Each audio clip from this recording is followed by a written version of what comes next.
بسم اللہ الرحمن الرحیم۔ السلام علیکم ناظرین، کھانا اتنے مزے کا مت بنایا کرو۔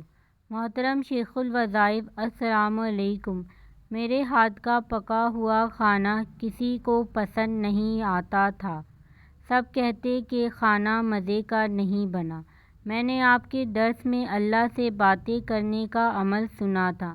میں نے کھانا بنانے کے دوران اللہ سے باتیں کرنا شروع کر دی کہ یا اللہ میرے ہاتھ میں ذائقہ نہیں ہے، یا اللہ میرے بنائے کھانے میں تو ذائقہ ڈال دے۔ آپ یقین جانیے کھانا اتنا مزے کا بنا کہ کوئی یقین نہیں کر رہا تھا کہ یہ کھانا میں نے بنایا ہے۔ اس عمل کو میں نے اپنا معمول بنا لیا ہے۔ اب امی کہتی ہیں کہ بیٹی کھانا اتنے مزے کا مت بنایا کرو، کھانا بچتا ہی نہیں ہے۔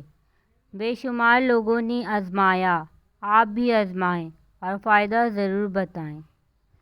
اس ویڈیو کو صدقہ جاریہ کی نیت سے زیادہ شیئر کریں تاکہ آنے والی لیٹسٹ ویڈیو آپ لوگوں کو ملتی رہیں۔ پلیز اس ویڈیو کو لائک کریں، میرے چینل کو سبسکرائب کریں، بیل آئیکن کو ہٹ کرنا ہرگز نہ بھولیں تاکہ آنے والی جتنی بھی لیٹسٹ ویڈیو ہے وہ آپ لوگوں کو ملتی رہیں۔